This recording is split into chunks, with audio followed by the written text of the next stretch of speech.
allow enough time for everybody to find their spots?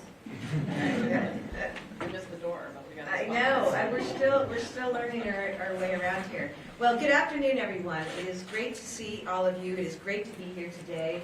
The Lieutenant Governor and I are very excited to be here today to announce our first budget proposal. We're standing here with our team. It is very intentional because nothing gets done without our team.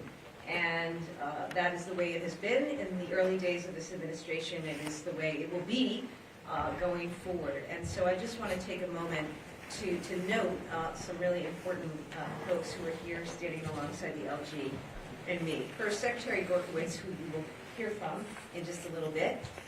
Joining him, we have our Transportation Secretary, Gina Fiandaca, Economic Development Secretary, Yvonne Howe, our first in the nation cabinet-level climate chief, Melissa Hoffer, Labor and Workforce Development Secretary, Lauren Jones, Public Safety and Security Secretary, Terrence Reedy, Technology Services and Security Secretary, Jason Snyder, Energy and Environmental Affairs Secretary, Rebecca Tepper, Education Secretary, Patrick Tutwiler, Health and Human Services Secretary, Kate Walsh, and Veteran Service Secretary John Santiago, both freshly sworn in today. We want to thank, in particular, members, though, of Secretary Gorkowitz's team, who have worked incredibly hard. The team out of A&F, Administration and Finance, who have put their all into making our vision for Massachusetts a reality. And so, at the risk of embarrassing them, I just want to acknowledge Undersecretary Catherine Hornby, Budget Director Brian Shim, Finance Director John Caljo, Assistant Budget Directors Sarah Barisi and Rick McCulis and Connor Simiow, Chief of Staff Danielle Cerny, Director of Policy Chris Siepel, Deputy Legal Counsel Patrick Lynch, Jen Sullivan and all the analysts, managers, including John Coogan, Carter DeHaven, Megan Delaney, Jackson Dayal, Erica Grunwald, Victoria Gutaitis, Madeline Killeen, Amelia Marceau, Jake Rooney, Andrew Shropshire, Eleanor Sullivan, Laura Termonis, as well as Valerie Valiant and Neil Montague.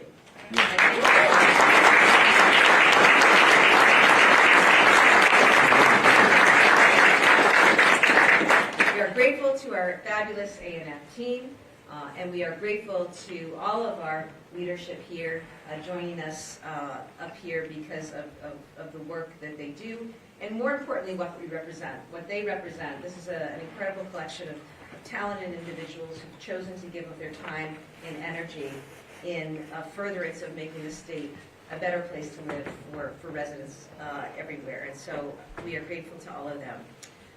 Today, and I believe it's on its way up, we have filed our first budget.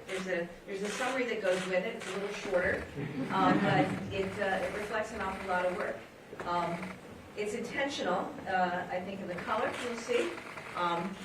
It's not just money, although it is about the money. It's also about important climate initiatives that we're intending to address through this effort. And so we'll hear more about all of that in just a little bit. But today we wanted to present a budget that will set Massachusetts up for success by lowering costs, growing our economy, and delivering on the promise of our people. Together, we're putting forth ambitious goals and historic, significant investments. Together, we are meeting the moment to build a strong economy, to create livable communities, and to put Massachusetts on the path towards a sustainable future. That's exactly what we're going to get done with this $55 billion proposed blueprint for the future of our state. Across Massachusetts, we see the potential, the talent, the assets, from Boston to Springfield, from Provincetown to North Adams, and in every city and town in between. Our state's rich history of firsts is proof of our ability to not only meet the challenges of this moment, but to embrace the opportunities that come with them. This is evident as we emerge from the darkest days of this COVID-19 pandemic. We emerge strong and on solid financial footing. As we become a beacon for reproductive freedom in a post-Roe America, as we turn the climate crisis into a clean energy economy, and as we prove time and time again that our greatest strength is our people. But our challenges shouldn't be ignored, and they won't be.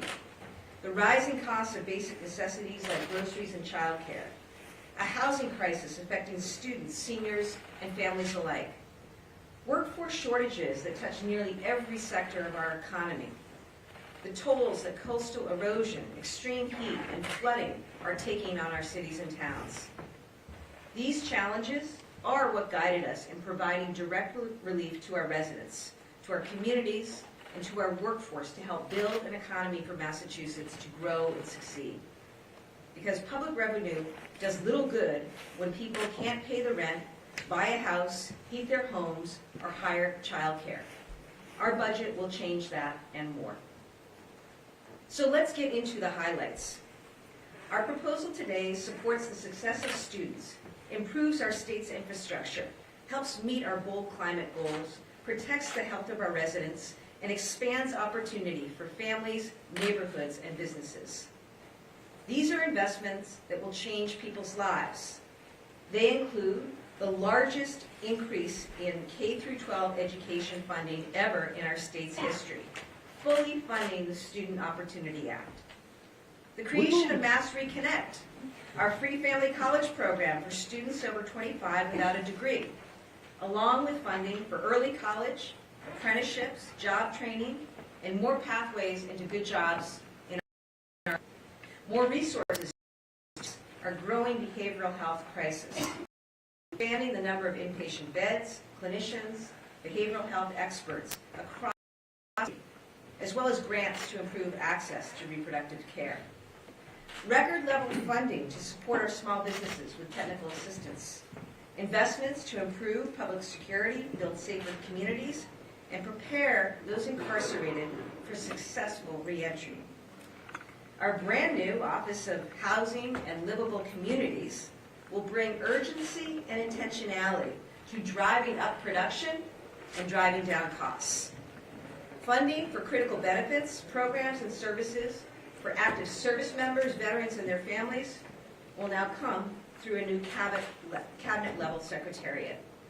An unprecedented level of resources to keep us on the cutting edge of clean energy. In doing all of this and more, we're focused on affordability, competitiveness, and equity.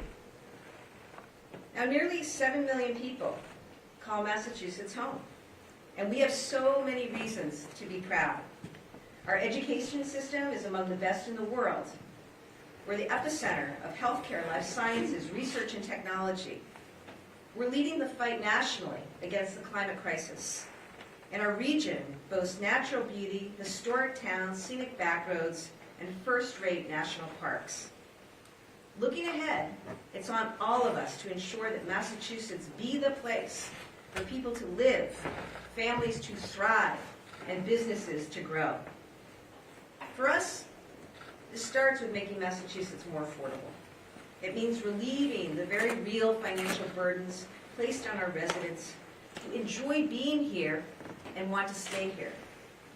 That's why, alongside this budget, we're also filing a $750 million tax package. It's a package of tax cuts and reforms that will put money back in the pockets of families, parents, seniors, and those struggling with a high cost of housing. It includes a $600 child and family tax credit to help families pay for the basics like groceries and child care. Doubling the senior circuit breaker to help tens of thousands of low-income seniors stay in their homes. And long overdue relief for nearly 900,000 renters. These are just a few things that will make a real difference in people's lives. Affordability is the key to improving quality of life for our residents and the economic growth for our state. That's especially true when it comes to public education and transportation. And for the first time, this budget is now putting forward a proposal to utilize $1 billion in new spending from the Fair Share Amendment. It makes clear a few things. Number one, that these funds will go to the purpose that the voters intended, to promote high-quality public education and to improve our roads, bridges, and public transportation. Today, our budget proposes establishing a new education and transportation fund. This will ensure that the Fair Share Amendment will be used exclusively for education and transportation. It will be protected, it will be transparent. We want to maximize this historic and exciting funding opportunity. On education, we'll be making investments in state-subsidized early education and care to ensure that more families have access to programming essential to the healthy growth and development of all children. These funds will increase child care slots and allow parents, including those on limited income, so many women, to participate in the workforce, to return to the workforce at a time when sectors throughout our economy are facing severe labor shortages. They'll put the state on a path towards universal pre-K, starting in our gateway cities. They'll expand access for high school students to quality college and career pathways. And by funding a new program we're proposing, Mass Reconnect, more financial aid, more programs will be there to help students most in need. These fair share infused investments will make public higher education more accessible and more affordable than ever before. Now on transportation, we know that transportation is another key to making Massachusetts competitive and affordable. Our state's success depends on having a system of roads, bridges, highways, and public transit that can move and connect people with jobs, family, and quality of life, and do so in a safe, reliable, and efficient manner. Using fair share funds will make historic investments to improve all modes of transportation. They'll make a difference in the lives of commuters and residents, regardless of whether they drive, take the bus, ride a bike, or walk. That includes making more accessible and ADA-compliant stations. This will provide a better commuting experience for riders. Startup costs for a means-tested fare program for thousands of low-income MBTA riders. Strengthening partnerships with cities and towns to develop and implement shovel-ready transportation projects. Significant expansions in critical roadway infrastructure funding to secure more federal dollars, preserve highway bridges, and improve roadside maintenance. Increased regional transit funding to help boost our rural connectivity. And money to move along some really important transportation projects like the West-East Rail, the Red-Blue Connector, and the electrification of our bus fleet. All while making sure that the progress that we make supports our diversity, equity, and environmental goals. Looking to our future, as an administration, we know the effects of climate change. We know that they're one of our greatest challenges. But here's what I want everyone to understand, that while they are challenges, and they are real, this is also the greatest opportunity for our state. We need to meet this moment with aggressiveness, with urgency, and with innovation. And we are capable of doing all three. We need to remind ourselves that this transition to clean energy is fundamentally about people. It's about building healthy communities, creating jobs, and protecting people's pocketbooks. That's why our budget makes historic investments in climate action. For the first time ever, 1% of the state's overall operating budget will be dedicated to the Executive Office of Energy and Environmental Affairs. We will triple the budget of the Massachusetts Clean Energy Center to empower our local entrepreneurs, to decarbonize our buildings, to make our state truly the global capital of a clean energy, innovative economy. We're stepping up our efforts to monitor our air quality, to protect our coastlines, to ensure that our water is clean and that our communities are livable for all. And in this budget, we are funding for the first time ever a brand new Office of Environmental Justice with 14 new EJ liaisons who will work across the state to make sure that communities that have been bearing the burden and the brunt of the climate crisis for far too long will help guide and lead our transition forward. And what's most important in this part of our proposal is that it shows a whole-of-government approach to addressing the climate crisis. This is absolutely essential. Actions involving education, workforce, economic development, housing, health, public safety, transportation, all of this is going to be necessary for our clean energy transition. For example, there's a cross-cabinet effort to prioritize clean energy workforce development. We want to help students and workers get the education and training that they need to meet the demands of our growing clean energy sector. This is from building offshore wind, building solar, installing heat pumps, inventing the next generation of clean energy technologies, manufacturing that, designing and implementing projects that will strengthen our coastal resilience. We are not going to be able to get to net zero without workers who are there to help power that clean energy transition. Similarly, Health and Human Services is focused on health and climate resiliency. Housing will be focused on energy efficiency and clean efficiency. Our transportation sector will be decarbonized. What I'm saying is this all will and has to be an integrated approach. We're committed to making Massachusetts a national and world leader when it comes to combating the climate crisis and driving our clean energy economy, creating good-paying jobs, sustainable jobs in clean and blue technology, coastal resiliency, and electrification, and building, fundamentally, cleaner, healthier, and more resilient communities. So this is our chance. And with this budget, we can build a strong and inclusive economy. We can ensure the necessary move to renewable energy is safe, is reliable, and fair to everyone. And together, we can address environmental injustices that have existed for far too long. Together, we can do this. Before I close, I just want to make one more important point. And that is that behind every line item, and we have been working through and reviewing those over the last several days and weeks, we understand, and I understand, there are people. Behind every number, there are people. People whose lives can be positively impacted by the decisions that we make.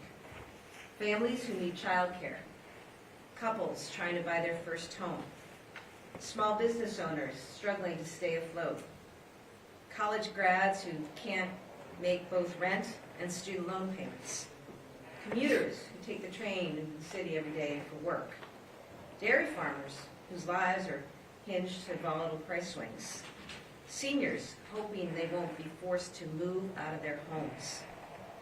And these are just some examples. Already this week, the Lieutenant Governor and I have had the privilege of meeting some people who will be helped by this budget.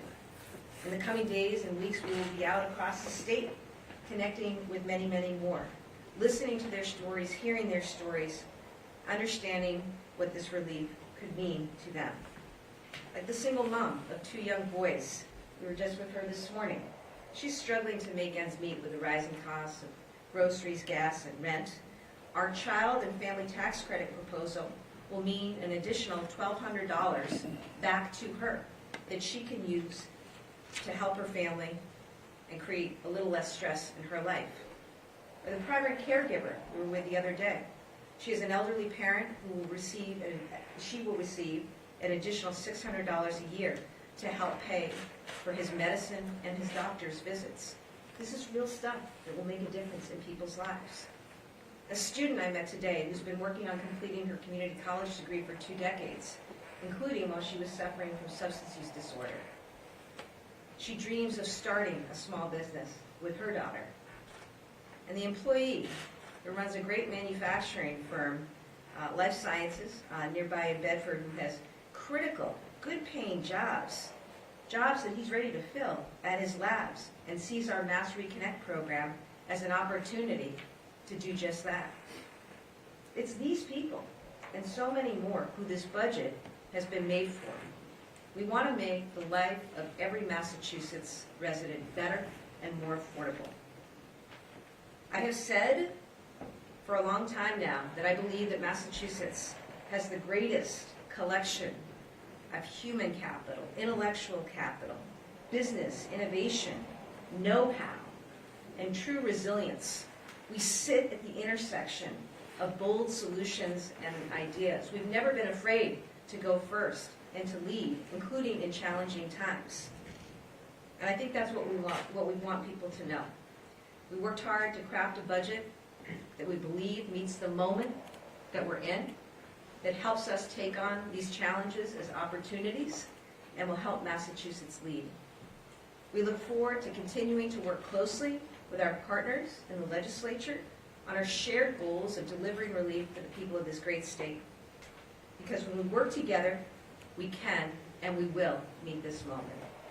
And now I'm going to turn it over to our Lieutenant Governor, Kim Driscoll. Thanks, Governor.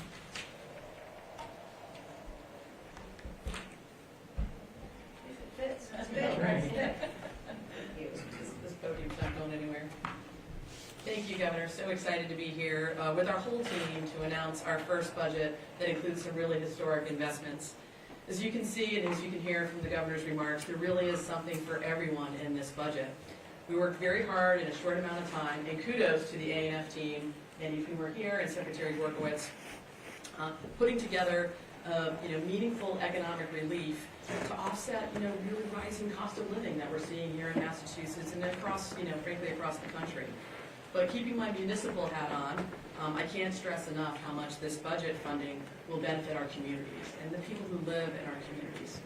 Our 351 cities and towns play an important role in helping Massachusetts reach its potential, from educating our kids, keeping us safe in our neighborhoods, investing in places where we build vibrant, healthy, livable communities. That's delivered at the local government level. And that's why our budget proposes these historic investments in local aid, really a down payment on the future for our cities and towns, our schools, our kids, and fully funding the Student Opportunity Act. That's $600 million, our largest increase ever for K-12 schools in Massachusetts history. Think about that, largest increase in some of our youngest residents. In addition to the Chapter 70 and local aid increases, we're also adding funding to better address needs of our rural communities, to help strengthen our partnerships with small towns. We're really trying to be thoughtful about how we roll out resources to meet people where they are on the ground. That's a little different, and we're really proud of that effort. And as well of that investment and so many exciting community investments made in this budget.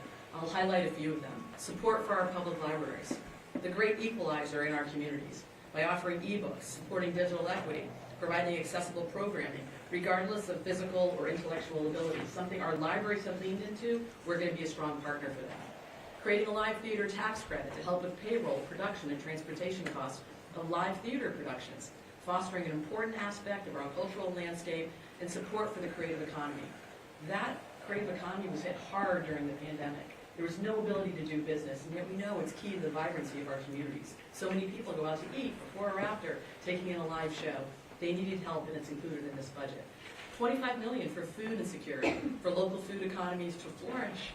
Better connecting our farmers, fishermen, or other local food producers to a strong, resilient food system, all aimed at Massachusetts becoming a food secure state. We can do that with this budget. We've also proposed significant investments in early ed and care. Investing in quality care for our youngest residents is going to help both those children and our working families, and it remains a critical piece of our administration's strategy to make Massachusetts a more affordable place to live. We know we're a high child care state. This is going to help this budget. Making Massachusetts a more affordable place to live for families. Well, the only way to do that is to tackle child care. Our budget supports subsidized child care for 55,000 eligible children in EEC licensed programs and more child care seats for low-income families who have been on the state's waiting list for far too long. To support that, we're continuing the C3 stabilization grant, something those of us in this building hear a lot about. That's going to prevent child care centers from closing and enable more parents to return to work and more single moms who definitely need that service to get back into a position to help support their family. Our education priorities center around making sure every student, regardless of zip code or background, gets the best educational opportunities possible. This means closing our achievement and opportunity gaps in the K-12 education system. It means supporting the critical educator retention efforts and wraparound services so many of our students and families rely on. It means funding universal mental health screenings and improving that pipeline of early education and K-12 educators with an emphasis on diversity, so each child can see themselves when they walk into their classrooms in the morning. We know that experiential learning is also critical for providing students that real-world, hands-on experience they need to thrive in the workforce. So many of our young people are telling us they want to know that what they're learning today when they walk in their high school or their middle school, and it's connected to the career opportunities they may want to pursue later in life. This budget's going to help do that by proposing nearly $47 million for early college and innovation pathways, a proven concept that's working in a number of communities, a $14.4 million expansion over fiscal year 23's budget. This will expand opportunities for high school students to explore college and career pathways before graduating. In high school, you can earn up to 24 credits. That's a really important tool for families and for students. And we're going to enroll 10,000 students in coursework across industries, including IT, engineering, healthcare, life sciences, and advanced manufacturing. All key sectors right here in Massachusetts that we know if you're trained, there is a job opportunity for you. We're also proposing a historic funding increase of $370 million over fiscal year 23's budget to expand college affordability, to support our higher ed campuses, and to provide extensive behavioral healthcare services to students in need. Now, I stand here today as a public higher ed grad. Go Vikings. At that time, you could hustle all summer and pay your tuition. That's just no longer the case. This budget is going to go a long way towards ensuring that our students are going to have a more affordable option and then have the supportive services around them to attend our higher ed institutions. And why is that important? Look, our public higher ed grads, they're our future teachers and nurses and business owners and accountants and entrepreneurs. The majority of the folks graduating from our public higher ed institutions, they stay right here in the Commonwealth. So by investing in our public universities, we're investing in our future leaders. These are all critical steps on the path toward helping achieve more affordable and accessible education pipelines for every student and every family in this Commonwealth. That's something we can do with this budget. When it comes to housing, there's no greater priority in this administration and no greater crisis in our state. In every community we're in, we hear about housing. Today, along with our budget, we filed Article 87 legislation to establish an executive office of housing and livable communities that will have a new secretariat focused on housing. Guess we're going to need to make a little bit more room on this stage, or we're going to have to get a bigger stage. The new secretariat will help us focus on the urgent need to build more places to live that are affordable, that are closer to public transit, and that give residents access to jobs and medical care and other needed services. It will prioritize housing as a key driver of economic growth and increase both our focus and resources on housing production and preservation, with equity being a major driver of that work. Housing is not only key to the social determinants of health, but of the educational outcomes of individuals who live and have access to safe and accessible housing, of the economic opportunities they'll be able to pursue. Frankly, just basic, decent quality of life. Our administration knows that.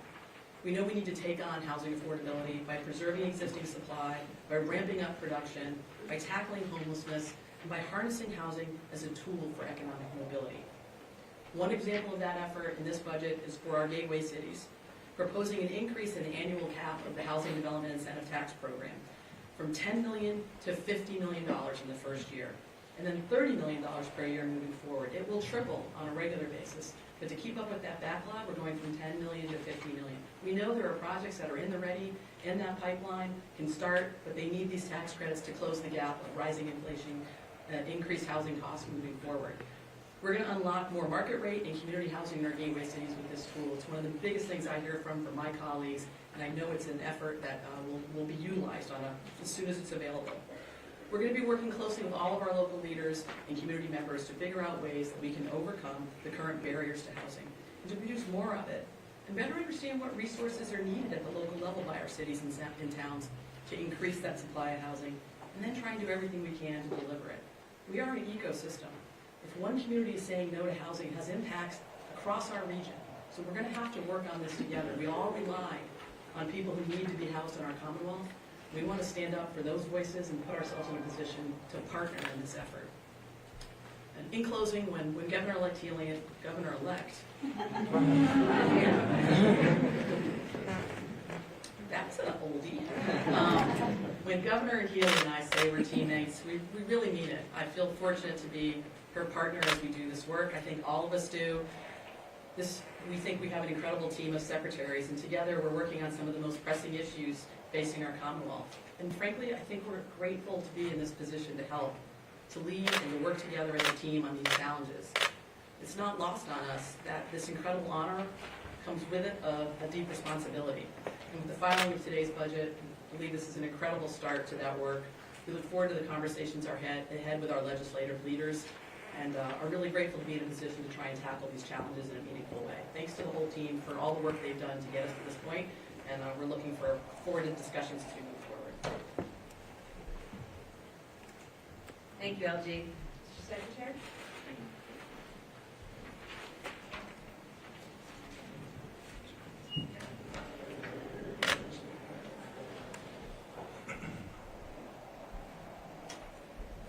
First, I want to thank the Governor, Governor Healey, Lieutenant Governor Driscoll, and the entire team in the Governor's office. They've been hands-on in crafting this budget and have been a tremendous partner in helping me and my team get this new administration to its first big milestone. I also want to thank my colleagues in the Cabinet and their staffs. They have been working with us every step of the way, and I really appreciate how quickly we've become fast friends. Thank you. I especially want to thank my team at A&F, especially our budget team, led by Assistant Secretary for Budget, Brand Shim, who has really leaned in to make this all possible, and I thank you all so very much. Both the Lieutenant Governor and Governor have already introduced many of the historic investments we are proposing in this budget, so I'd like to focus a little bit more on the architecture and the mechanics while highlighting some additional funding that I think you should all be aware of. We are addressing our challenges here in the Commonwealth head-on through targeted investments that drive affordability, equity, and competitiveness. We are doing so with a few guiding principles in mind. Throughout the FY24 budget planning, the administration has relied on core guiding principles to ensure our resources are strategically deployed. One, investing in long-term success by keeping long-term impacts and system transformation in mind. Maximizing available investments by considering our complete toolbox of funding sources and vehicles, including the budget, capital plan, supplemental budgets, Article 87 reorganization. Striving for transparency through easy-to-understand budget documents for public, including budget briefs that describe our investments in detail and other supplemental materials that help with the budgeting context. To that end, we are filing the following three pieces of legislation today, as the Governor mentioned, the fiscal year 24 budget, a tax relief package, which we spent this past week rolling out and talking to many of you about, and the Article 87 reorganization, elevating our Department of Housing and Development to a Housing Secretariat. Also in the coming days, we'll be filing a supplemental budget making key one-time investments, providing transitional funding for COVID area programs, and funding more core programs that will have run-out dates prior to the end of the fiscal year. The FY24 budget invests $55.5 billion, a 4.1% increase over fiscal year 23, and represents a balanced, fiscally responsible spending plan for the next fiscal year. The budget includes $3.3 billion in new revenue spending and investments made possible by a reduction of nearly $1.1 billion of one-time transfers that were made in fiscal year 23. The spending is supported by $2.2 billion in new revenues available for fiscal year 24, including $500 million in new taxes based on the consensus revenue agreement, after accounting for the transfers, our budget, and the $742 million tax reform proposal. $700 million in growth in non-tax revenue and other sources, and the additional $1 billion of fair share revenue offsetting spending on these key investments. The budget includes $1 billion worth of investments in the Education and Transportation Fund using fair share revenue. These investments include $510 million in education, $100 million to help stabilize the early education and care system, $25 million for increased child care slots for income-eligible families, $15 million investment that will put Commonwealth on a path to universal pre-K starting in gateway cities, totaling $30 million, $10 million to expand access for high school students to high-quality college and career pathways, $360 million more in affordable public higher education through Mass Reconnect, financial aid expansion, and tuition and fee stabilizers. Transportation is funded at $490 million, roughly 50% of the fair share spending. $100 million to strengthen state municipal partnerships to develop, implement critical transportation projects. $164 million in the preservation of critical highway bridge infrastructure.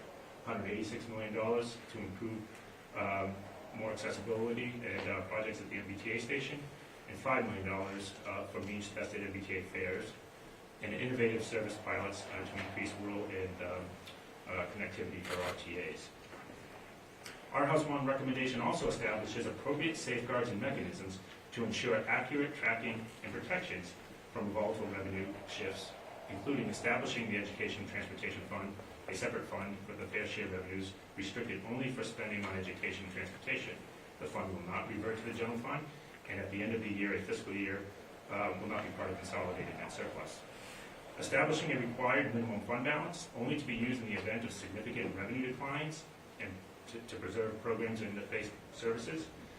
The required balance will set a one-third annual recurring, be set at one-third of the annual recurring spending. Limiting annual recurring spending to protect programs from volatile revenues during economic downturns will limit the growth of annual spending using the 10-year rolling average, meaning that we will cap spending based on the 10-year rolling average to ensure that whatever programs and services are funded from the fair share revenues will be preserved and be available for year over year. Revenues over the annual cap will be available for the same purposes, education and transportation, and will be spent on one-time investments. For example, you could use it for pay-go capital, pilot programs, startup grants, various one-time investments. To ensure transparency, DOR and the Comptroller will certify revenues quarterly, and at the end of the year, publish annual spending and revenue reports. This long-term sustainable planning is a key feature of the FY24 budget recommendation and the administration's philosophy on maximizing the impact of available resources. You've heard of many of the other investments made in the 24 budget from the Governor and Lieutenant Governor, and we'll continue to get more details about the exciting investments we're about to make in the coming days. You should all have access to a number of materials our team has produced to help make this budget as transparent and open as possible. Our budget website, complete with our executive summaries and line item detail, new budget briefs that describe investments in detail. Should you have any questions, the A&F team stands ready to provide you with additional information on historic investments in making across the Commonwealth. So I appreciate you for your time. Thank you so much, Mr. Secretary. At this time, we're happy to take questions, and again, grateful to our team and secretaries. You can feel free to step down. That's great. Great. Governor? You should have water for it's warm in here, huh? Is it always this warm in this room? Really? All right, we gotta. Well, I understand the lights, but we gotta. I don't know. Poor guys in the cameras, hang in there. I know I'm okay with see if they need some water. What's that? Put it on the line over the budget. Very alive. Great, thank you very much. Yes, I have a question on the fair share spending. Obviously, I realize that you guys have put in more spending through K-12 through Chapter 7, but you made the decision to do, I think it's just $10 million for K-12 among the billion. Given sort of the focus has been on schools, which is not just K-12, but how you landed on that amount through fair share just for K-12. Well, I guess, let me say a few things and then invite, of course, Secretary Workforce to speak. But I think, Matt, look, our approach has been a holistic approach. We're filing multiple things today. We've already filed some things. So we don't look at one particular thing on its own. We look at the entire package. And when it comes to the budget itself, we made a point of fully funding the Student Opportunity Act. We have made historic, larger than ever, investments through the budget in K-12 education. There's a lot there. In addition, we have this other revenue source now of the Fair Share Amendment. And I think what we heard loud and clear is that the voters and folks out there want to make sure that that money is set aside, is to be used exclusively for education and transportation, that there would be transparency and accountability about that. That revenue does afford us to make additional investments in K-12 education, as well as really important investments that we need to make in early education, in childcare, as well as public higher ed education. So, that's how we saw it. I don't know, Mr. Secretary, if there's anything further. No, I think you said it well. I would just point out that when you look at the significant increases in education that are paid for out of the general fund, we felt that investments in EEC and higher ed were appropriate for fair share, given the fact that they were new and considered expansion. The Student Opportunity Act, $585 million that we're investing is, it's been phased in over 7 years, and so there's been a pattern of funding those increases through general fund dollars, and I think one could, see that trying to shift that over and fund those increases through fair share could be potentially seen as supplanting, and so we try to preserve those K-12 programs that have been historically funded on the general fund, in the general fund, reserving the money in the fair share for new expansions and new investments, which is why the $10 million on early college and pathways is in the fair share. That's a program that has ramped up substantially this year. It's relatively new in terms of its funding. It certainly has been around for a couple of years, but only recently has it been ramped up, and so it's considered, from our perspective, to be a bit new and expansive, and that's why we included it there. There hasn't been such investments in EDC and in higher ed, and so we felt it was important to get their investments made, and the fair share funding was an opportunity to do so. Thank you, and look, we sort of styled the theme of this budget, meeting the moment, and we know the moment presents challenges, the moment presents opportunities. Among Massachusetts' other firsts, we're home to the first public school in the country, also the first public library, which is also why we wanted to make sure our libraries get the funding that they needed. But this is something that the LG and I take really, really seriously. K through 12 education, public education, and also we recognize that there are other needs out there. Childcare costs were among the highest in the nation, and it's really holding too many people, too many families back. We need to increase accessibility to childcare and early ed slots. We also need to seize the moment when it comes to real workforce challenges afflicting nearly every sector of the labor force out there. And one of the ways we do that is by making those investments in public higher ed. To the LG's point, students who matriculate at public higher ed institutions here are likely to stay here in Massachusetts, grow families, grow businesses, grow opportunities in Massachusetts. So let's meet them where they are, including through support through programming like Mass Reconnect, which we think is a really terrific program that will bring people who have some credentials towards college, but because they couldn't afford rent, they're working 2 jobs, they're raising kids, maybe even their car broke down and they needed to spend the money on that rather than tuition or fees.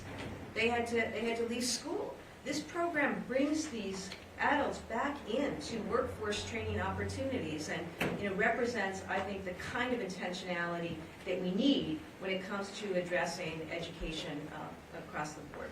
Governor, on the supplemental side, the legislature is considering $130 million in additional funding for the COVID area expansion of the SNAP benefits that run out tomorrow.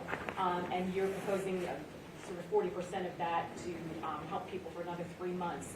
Talk about that, and can you extend it beyond 3 months? Because people are saying with the rise in inflation, they're just flat out. I think, Beth, we really appreciate that, and certainly former Acting Secretary of Health and Human Services, Mary Beckman, and the team got to work on that early on, identifying where there was going to be an expiration of certain federal programs and benefits that families here are depending on, and it's why we, a few weeks ago, put forward that sub-budget to address that. I think you can expect that in the coming weeks, we'll probably put forward another sub-budget to address further needs that families may be facing with respect to expiration of particular programs. But we're very sensitive to the cliff that some were facing. That's exactly why we sought to address that in our sub.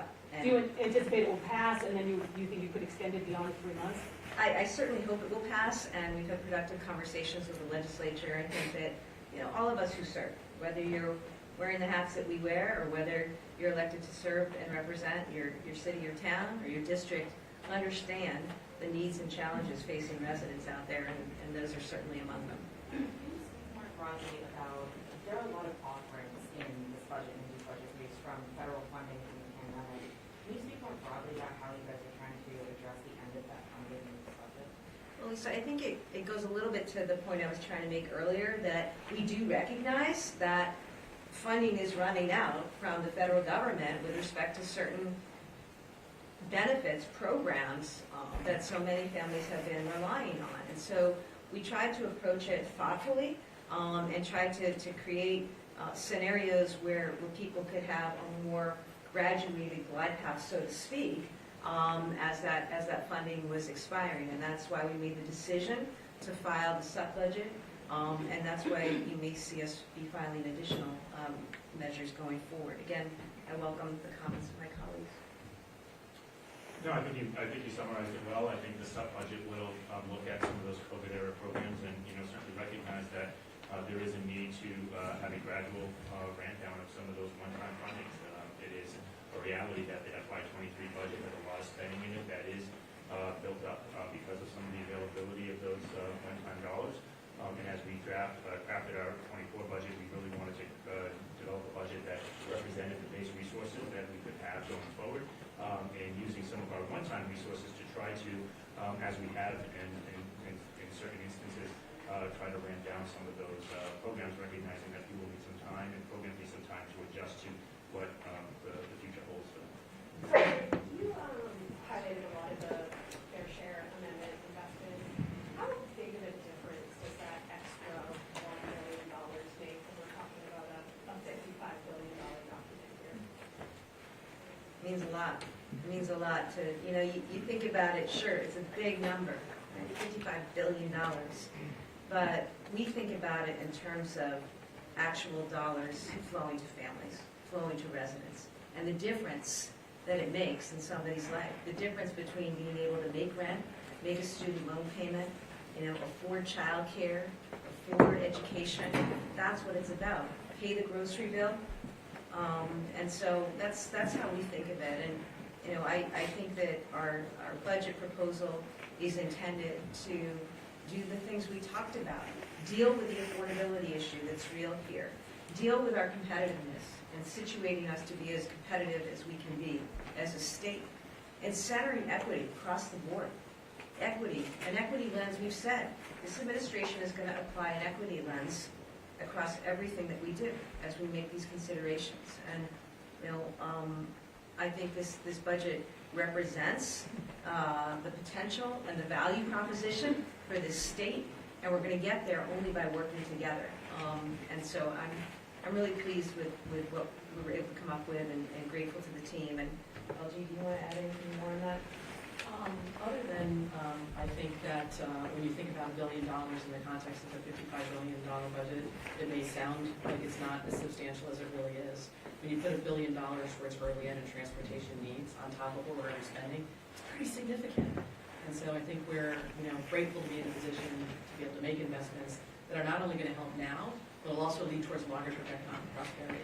You can have childcare for working families.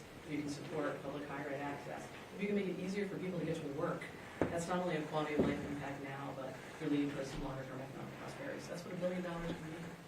The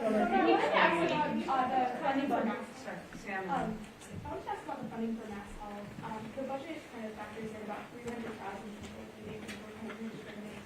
The funding for Mass Health, how did you guys get to that number? So what did you say about the 300,000 people getting off of the plan? Yeah, no, absolutely. And I welcome Secretary Borkowitz with more details on that. But look, we know what we're facing right now this spring with redetermination. We know the work that we need to do, and I know that Secretary Walsh and the team is very focused on that, working with other secretaries, by the way, so that we have as smooth a transition as possible as we move through redetermination. And so I think those numbers reflect our best educated estimate of what is necessary and appropriate to meet this moment and the needs of folks who have been accessing Mass Health. I think the governor actually said it exactly right. I don't think I have anything to add to it. This is not sort of anybody who's eligible for the program. We're trying to maintain in the program. The numbers are projections. They're our best guess at this time, but the administration's been working very closely with myself on the process for the redetermination, and the numbers reflect that reality.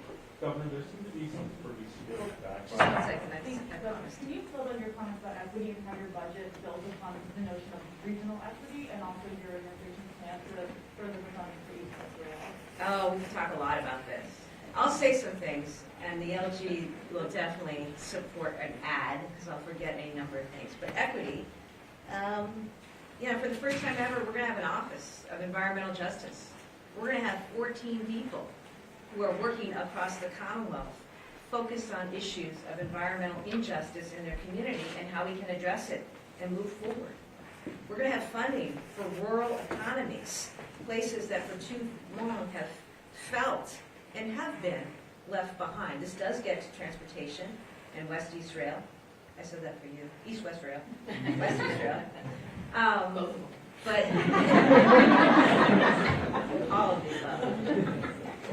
And regional transit authorities too, right? Because the modes of transportation vary across this state. And, these are just some of the ways we think about equity. We think about childcare.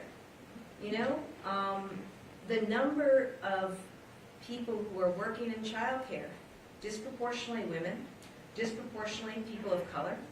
How do we support them? Well, we take a little bit of that fair share money and we create funding for more slots, which, by the way, is also going to help families disproportionately lower income, disproportionately of color, access needed childcare. Mass Reconnect. 1.8 million residents in the state are eligible for that program, if you can believe it. 700,000 of those already have a little bit of schooling towards a degree, towards a credential. We just got to get them back on that path.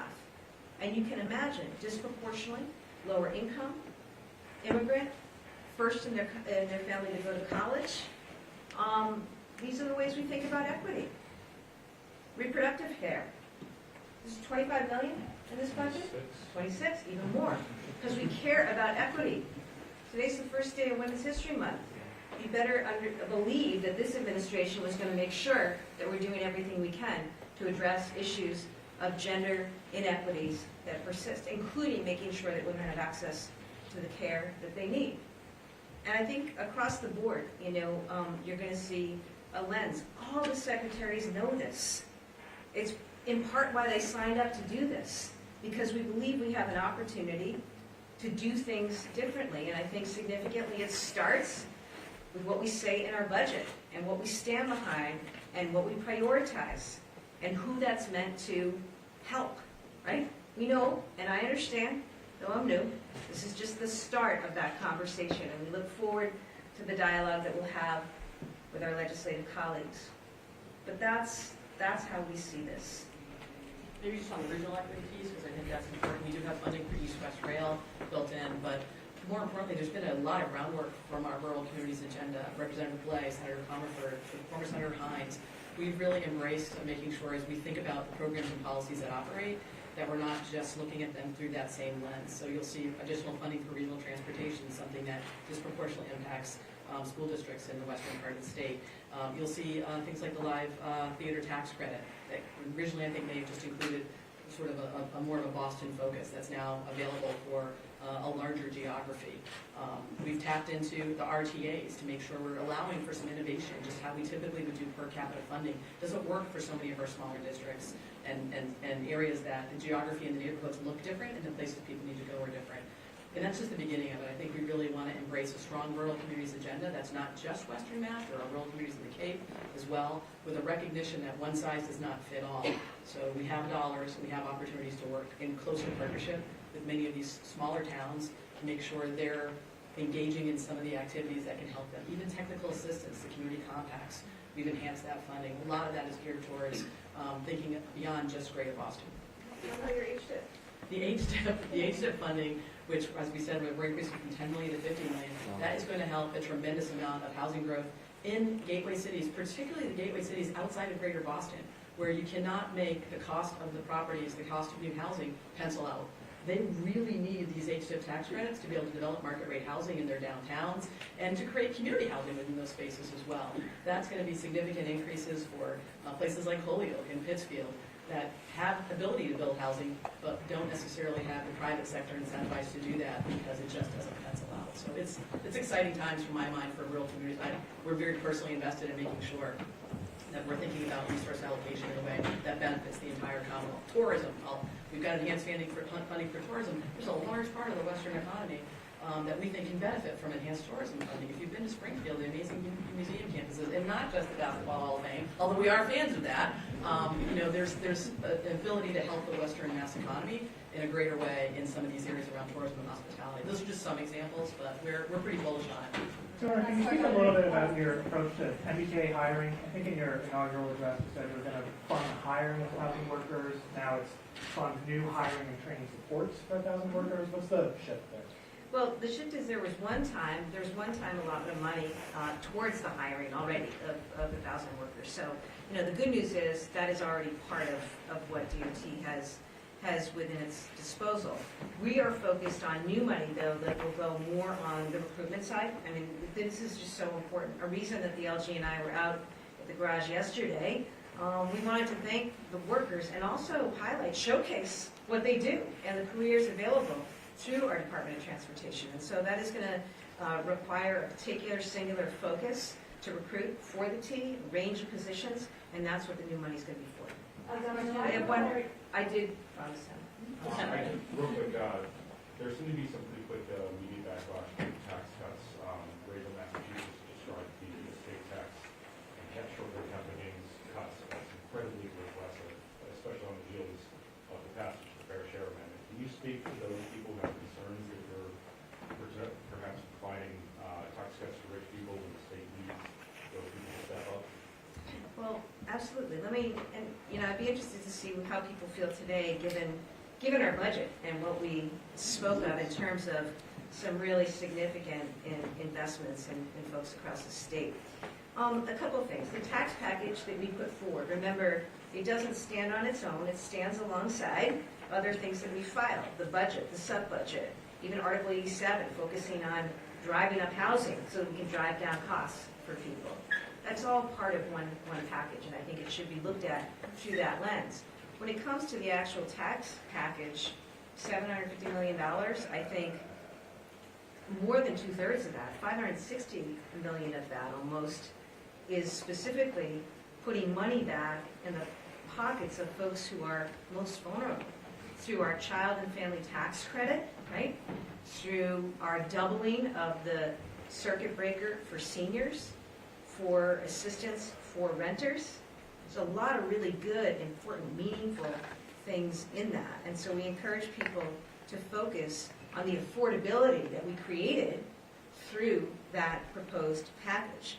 We also putting money back in people's pockets has a stimulative effect. But the focus is on affordability, right? And more than two-thirds of those tax cuts are going to help those in a very progressive way.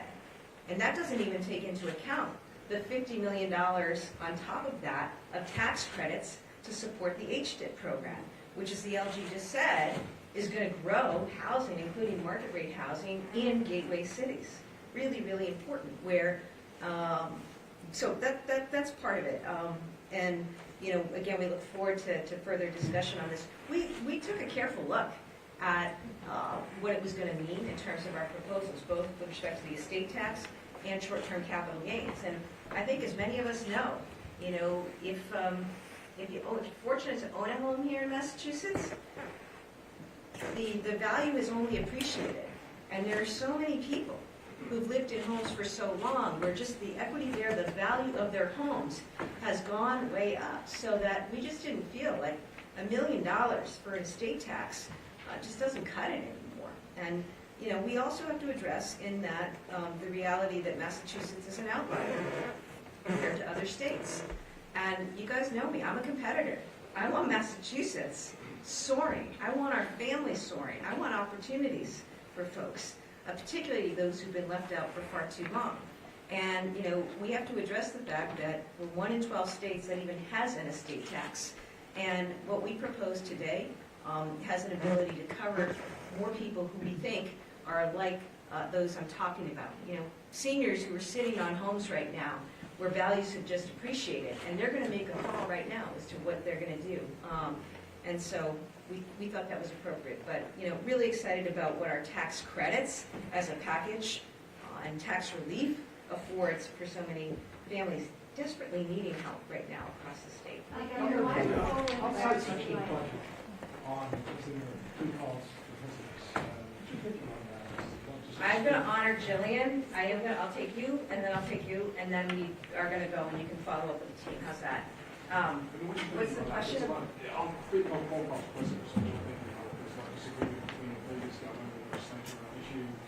Question about whether 20 million is involved. Well, 20 million is what was set aside already, and so our view was we ought to use that. It's already been set aside for this program, which is to provide free, no-cost calls to those who are incarcerated. And formally, as Attorney General, I supported this because I understand the importance of helping build those connections between those who are incarcerated and family, particularly on the outside. And the costs have come down, but we thought that $20 million using that, what we could do was deal with the entities within our control, specifically DOC. And so that's why we made that proposal to institute that program, starting with our DOC facilities. And we think that that's probably the right amount based on what we've seen. We look at usage, and, this will allow people about 1,000 minutes a month. We think it's probably about right. We'll see. That's one thing. Okay. Why do you right now with regard to the line connector? It's been a project that's not been talked about for a couple of years, and who's going to spend that most in that connection if it ever happens? I think we've got to look at all of our transportation projects right now. It's something that Secretary Fiandaca is very, very focused on. The key focus right now is workforce, as you can imagine.